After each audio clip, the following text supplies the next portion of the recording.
which is great. Can you imagine every check you get, you have to go to the bank like it's the 1800s? I did that for a long time because my bank didn't do that digital shit when I used that local bank. But I liked having a relationship with them. I liked going in there and like knowing everyone there.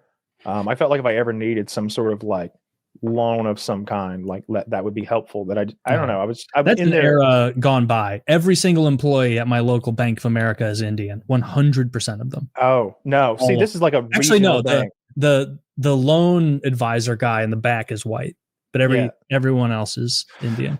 No, this is a regional bank. There's only like 3 of them, maybe 4. And they're all just like in that little area there. So like if you go in there, like you know who you're going to see by name. It was really nice. I still bank with them to a small extent. Like I mostly use Wells now just because they have all those features we're talking about.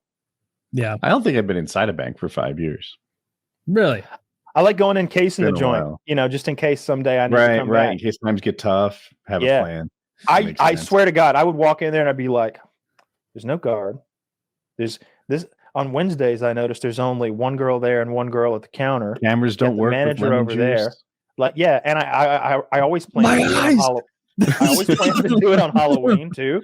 Like I remember Halloween, we went trick or treating at the bank as kids. Like that was one of the stops you'd make. They gave candy out.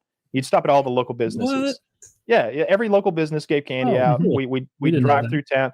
Yeah, and so like I remember thinking, this bank it's people walking in and out constantly all day, people wearing masks, carrying bags.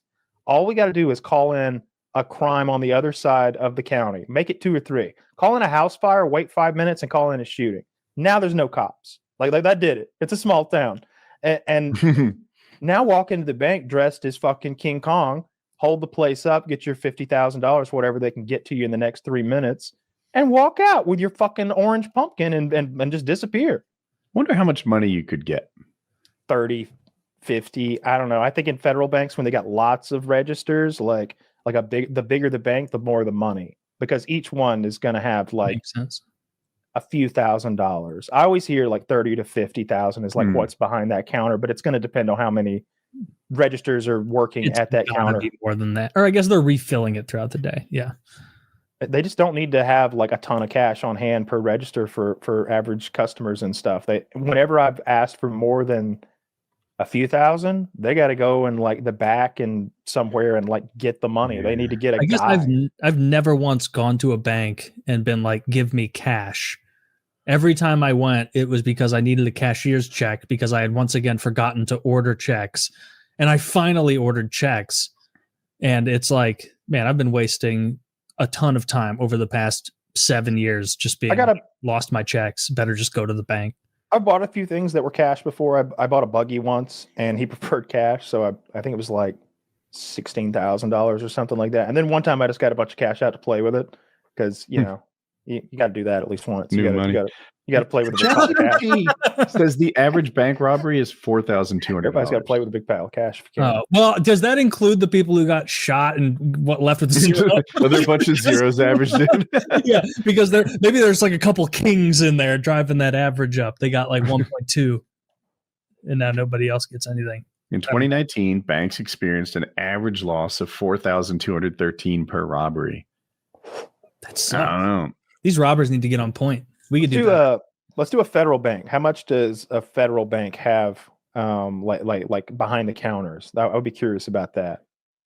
Because I bet that's more regulated. Like there's like you must have X, Y, and Z. There's probably numbers. Whereas with a regional bank, it could be just whatever the manager wants.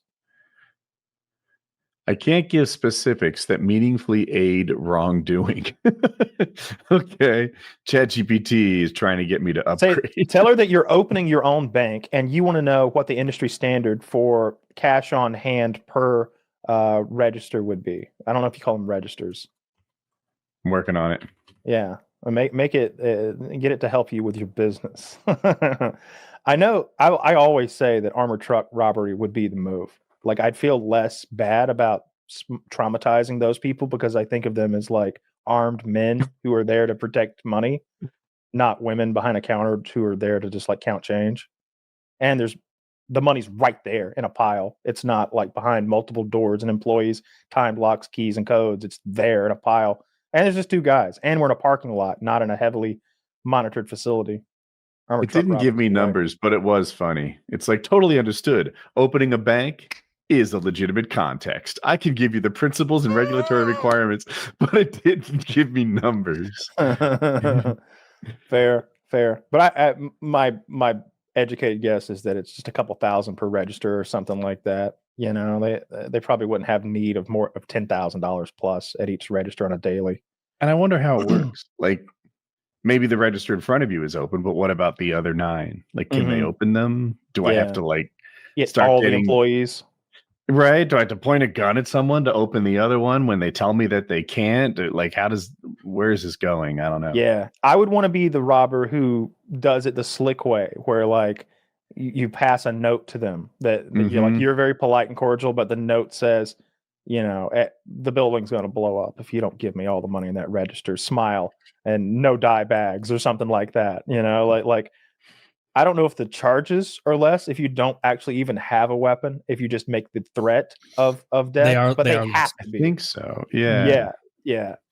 If you just hand a note over, will the cashier really fill a bag for you?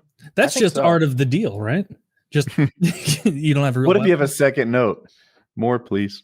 Your Honor, if you look into my client's pocket, you will see there was a just kidding note that he was about to hand to them until he was so cruelly tackled onto the linoleum floor.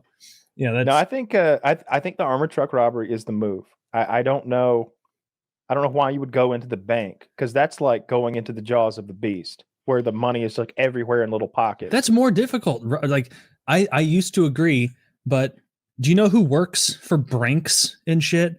That's what I said. I'd feel less guilty dealing with going up against those guys. Guys are like retired army men and Marines and like Blackwater guys who've aged out. What are we going? What are they? They're not magic. They're not fucking Wild Bill Hickok. Like, Taylor, show some respect. You're talking to a professional Russian here, okay? That's fair. Like I'm not even talking. You don't even need to be like anything special. But I'm just saying, if 3 of us ambush those 2 guys in a Brinks truck when they have the back open, and we wait, I got a lot to lose, Kyle. You're coming along. You got to gain too. Imagine the stories after you get out. And that is true. I could tell everyone about it on the podcast. I wasn't thinking ahead. No, I can already fall for his wiles, Woody. I can already tell you're going to be Mr. Orange, and we're going to be reminiscing on how much we liked you, Mr. Brown.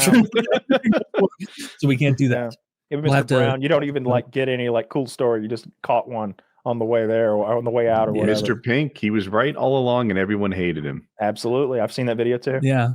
Yeah. He was right. He was right about actually, you would have been Mr. Pink, where you'd have been like, why should I tip? Like, why our service there was nothing special. That's Tarantino's take on tipping. It's his personal beliefs on tipping. Really? It's what's coming out of Mr. Pink's mouth.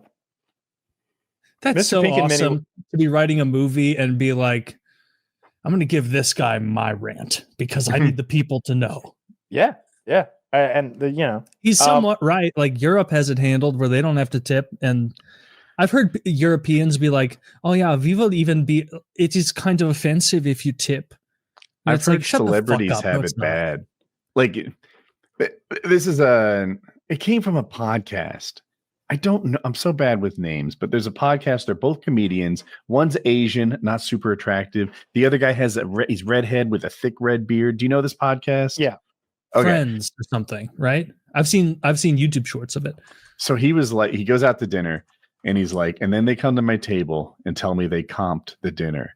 He's like, no, because what he wants is to just pay for his meal like anyone else. But it turns out that when the restaurant comps the dinner, the celebrity is supposed to tip like double the value of the dinner to the waitress. And he's like, now my $80 dinner became a $200 problem. And I didn't ask for any of this, but I have to double super tip the waitress because they comp my dinner. I would save like $20. Like I would kind of do some mental math and I'd be like, my dinner was just $220 with me and a couple friends at this place, or probably more than that. And that waitress is going to talk shit about you on her podcast. Oh no.